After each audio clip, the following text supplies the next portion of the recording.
Good evening and welcome to Estuary TV News. I'm Hugh Riches. This evening I'm with Ian Lovell, Head of Communications at North East Lincolnshire Council, to have a look at the week's regional press. But first, the news headlines with Richard Morris.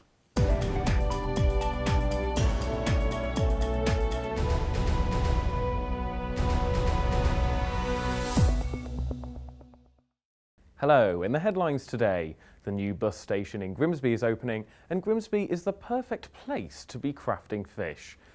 A £4 million transport exchange has been officially opened in Grimsby. The Riverhead bus station has been built and designed to make it easier for people to use public transport. However, the build has been beset by controversy after complaints from users over the pavement. Chris Shaw, leader of North East Lincolnshire Council, is pleased with the investment. The thing is, this is what we've always said, this is the final piece really for us, because this brings us up to the 21st century. No longer do you have to sit in a drafty bus shelter waiting for a bus that might come.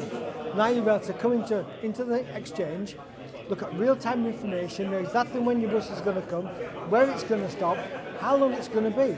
And you can do that in a nice environment where you can get yourself a drink of coffee, a drink of tea if you like. You can use the toilets. It's a brand new facility. The Immingham swimming pool is getting a £1 million revamp, which will see the 1970s facilities changed to better suit the customers of 2014. The move comes on the back of several new leisure investments and some controversial decisions over other Grimsby leisure sites. Mick Burnett, portfolio holder for leisure in North East Lincolnshire, says the council is investing in the future. I'm saying to my critics, just look what we're trying to do. Look at the bigger picture. A council that's got 160,000 populace, right, and we're investing into the leisure the way that we are. Go on the net and see what other councils are doing and see if they match up anything that we do. I know there's very, very few councils are doing what we're doing because we see the investment in leisure to encourage development and investment in our area as part of the overall package along with education and housing. After negative news about the area's hospitals recently, there's a sense of determination to get things right. That's why the Hull Clinical Commissioning Group met last week to talk about a public consultation about the healthcare patients receive and what hospitals could do better. The executive nurse for the East Riding asserted that while the minority of things do go wrong, they were working hard with the public to improve on solid foundations. What we want to do is work with the public at the heart. We want to put the public and the patients at the central point to our NHS and how we develop further. They've got to tell us how it is for them as users of the service. Of course, we're all patients, myself included, but we need to know what it is like from them as recipients of care and how we can improve. We want them to work with us on it to get the trust back into the NHS. As I said in a presentation this morning, there's over 1 million people access the NHS in 36 hours. We will get it wrong sometimes, and it's unfortunately that a lot of the coverage is on when we get it wrong. We get it right a lot of the time. People in Grimsby are being encouraged to live healthier. At a Healthy Living Fair, North East Lincolnshire Council were giving out lots of advice on healthy eating and exercise alongside other useful information such as transport. Leader of North East Lincolnshire Council, Chris Shaw, hoped people will be persuaded to cycle more. Get people to live healthier, cycle more, leave the car at home, get on public transport, come into the town centre. The idea is to get it so people can realise that they can cycle, they can walk more. Part of the initiative we've been doing with the redevelopment to town centre is a cycle hub, to get people cycling more so you can bring your cycle into town and lock it away securely and do other things while you're here. Basically what we're trying to do is get people to have a healthier lifestyle. So that shows ways in which people can live a healthier lifestyle, how they can make more of their lives and more of their activities that they can do. Reputable fishmongers from around the UK will be descending on Grimsby for the prestigious Fishcraft competition. They'll be judged on their skills, speed and accuracy on filleting fish, but appearance and performance will be both important in winning the competition. The fishing heritage of Grimsby means it's the ideal place to hold the competition. So over the bank holiday weekend we're going to be having fishmongers coming from all over the UK to compete in the British Fishcraft Championships 2014. It's the first time in its 62-year history, so this is the 63rd year actually, that it's been held in Grimsby. Really important I guess as this is the home of British fish. Because in 2015 the World Seafood Congress is coming to Grimsby and I was fortunate enough to attend the one in Canada last year and did a fish filleting demo, and it was mooted there that we may move it to Grimsby for the World Seafood Congress, and what a great idea, so here we are. That's all for now. Remember, you can join me every day for the News Bulletin, and if you have any stories, you can call us on 01472 315561. Goodbye.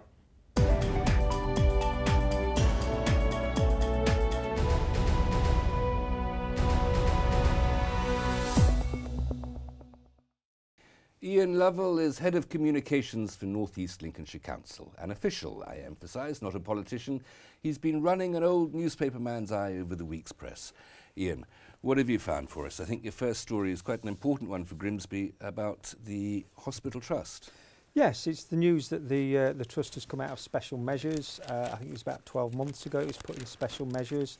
It's come out of them this week. I mean, it's great news for the hospital. I think there have been some concerns about certain aspects that they still have some issues over, but I think it's very important for the public image of the trust to come out of special measures. It has this sort of stain if a hospital is in special measures. It's good, they've obviously done a lot of work. It's good news for the hospital, good news for patients, and hopefully it will create a bit more confidence in the hospital amongst people who use it. Those who've been criticising it, who put it into special measures, the monitor that does that, the Goole Hospital seems to have been okay. It's Princess Diana Hospital, our own here in Grimsby, that's been one of the more worrying ones. Yes, I think the problem is it's all part of the same trust, so I suppose, to be fair to Monitor, they can't really put a little bit of the trust in and keep a little bit out. So, you know, they do say that there's still some concerns about our local hospital, but it's clear that the officials are taking steps to tackle these problems. And I think there's much more focus on hospitals in the NHS these days. I think the days when you just went to hospital and you accepted whatever happened to you, mostly good, occasionally bad. I think there's so many targets, there's so many organisations like Monitor who are looking at these things that they do really have to be very, very on their game. I think it's ironic that there are calls in some areas nationally for Monitor themselves to be monitored. So I think one of the worries that I would have about this whole system is almost who's policing the police, and is it almost creating an industry, whereas the resources really should be directed onto the front line. There's a very sort of a fuzzy use of statistics here. They talk about a worrying degree of mortality, a worrying percentage of mortality. Yes. One could usually assume that mortality will run at 100%. Yes, it could. How do you measure that? Is it the age of death, the youth of death, the seriousness of the condition before death? Yes, these are measurements that need further explanation, don't they? I presume that within the fulsome report that they will have on these things, there will be some sort of criteria for measuring that. As you say, it might be, unfortunately, the older somebody is when they go in, the more likely they are to die. I presume it's possibly based on the number of people that are taken in compared to those who die, but there will be, I presume, a set of national statistics where there can be some comparisons done, hospital versus hospital. So one just final note on this story. They quoted here with great authorities the North Lincolnshire and Goole Trust Deputy Chief Executive and Chief Nurse, Dr. Karen Dunderdale. Deputy Chief Executive, Chief Nurse and a doctor. That would halve the cast of a Carry On movie, wouldn't it? It would, but I think, I don't know, but I do know that in the health service, as in other public sector, they're trying to cut down on the layers of management, and it might well be in this one that person's been given several titles, whereas, 5-6 years ago, it may have been 3 different people doing the same job.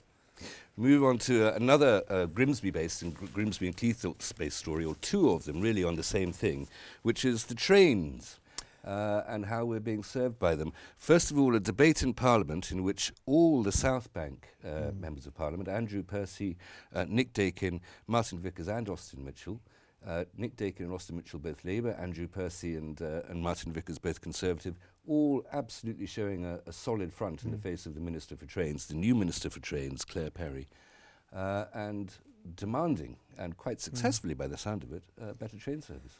Yes, I mean this is an issue that's very close to the heart of the council. I mean we've joined with the Grimsby Telegraph on the, you'll see at the bottom of the page there, the petition, and I'm aware Michelle Layler, the editor of the Telegraph, went down to London yesterday to present the petition. We've joined with them. We've actually, whilst the new Riverhead Exchange place is opening today, we've got a stand in Freshney Place gathering petitions. It's something that I think it's almost apolitical, this. You know, within the council, all the politicians cross-party support in the House of Commons. Completely.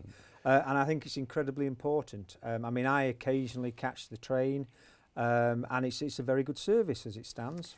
And I would hate to think that you know, people coming to Cleethorpes and also people going to Cleethorpes get one of these rattlers, because they're not particularly pleasant to travel on. Well, it's not the state of the carriages, although Austin Mitchell's particularly cross the nice carriages might be going down to those soft southerners and the Chilterns who can't take a proper hard seat. But it's the direct route to London and the possibility of that, either through Scunthorpe and Doncaster or possibly even via Lincoln. Of course, we used to have that route. Yes, Peaks we did, Parkway yes. used to be a direct commuter route down to London. But at the moment, is it a good service to Doncaster? Because it certainly is to Doncaster. More than an hour to travel 50 miles, more than 100 years after the death of Isambard Kingdom Brunel. This seems like a bit of a shocker, isn't it? Well, I would say, no, I wouldn't actually, because I would say it is a good service. It has to serve, so it has to stop at certain places. You know, at the moment it stops to help with Immingham, and when I catch the train you see people going. I think it's about the direct service as opposed to having to change services. You know, if you're having to change services, you're having to look at when your connections are, this, that and the other. And I do think that there is a view this way that the benefits of HS2, etc., and almost that parts of the north are being sidelined in this whole agenda. And I think, you know, I do think it's an excellent campaign. I think it's something that the MPs, the council, the business community, local residents have joined up on. And, you know, I'm hopeful that we'll be listened to, because we need to keep it maintained. One other, again, a little point from this story. The minister was rather flattering to one of our local MPs. She called Martin Vickers a northern powerhouse. I think she'll find that it's actually an East Midlands powerhouse. Yes, I think she was possibly trying to repeat the words of the Chancellor when he was up in the north. May have stolen some of his soundbite from the... Indeed. Move on to the Louth Leader, going a little further south here, and we have a little story about children going to the prom. What do we think of this? Personally, I think it's Americanism gone bonkers. It's I think it sort of developed from this Glee type thing. God, not singing as well. Well, I think we're one step away from that, but it's almost, I mean, I can remember, and I'm old, but I'm not that old, where the end of term party was an end of term party. It's now turned into a prom. My daughter is 13. Her and her friends are talking about the prom that they're going to have in 2 years' time. They had their school prom a couple of weeks ago. They all went and saw what this year's prom girls were wearing, so next year they'll want to be having something different. Where I live, one of the most bizarre sights I saw in a long time was at the prom that they had at her school a couple of weeks ago, when there were 8 brand new minis who'd obviously been hired out, taking school children 300 yards. It's vile, absolutely vile. I remember I did my A-levels, went down to the pub for half a pint of shandy, and that was it. Not your O-levels at that time, no, because you were under 18. My A-levels, my A-levels. That's all we have time for, Ian. I'm very sorry on that cheerful note. If you have any news for us, please send us any stories you have via estuary.tv, or contact us via Twitter or Facebook, our usual pages, or pick up the phone and give us a call on 01472 315561. Until next time, goodbye.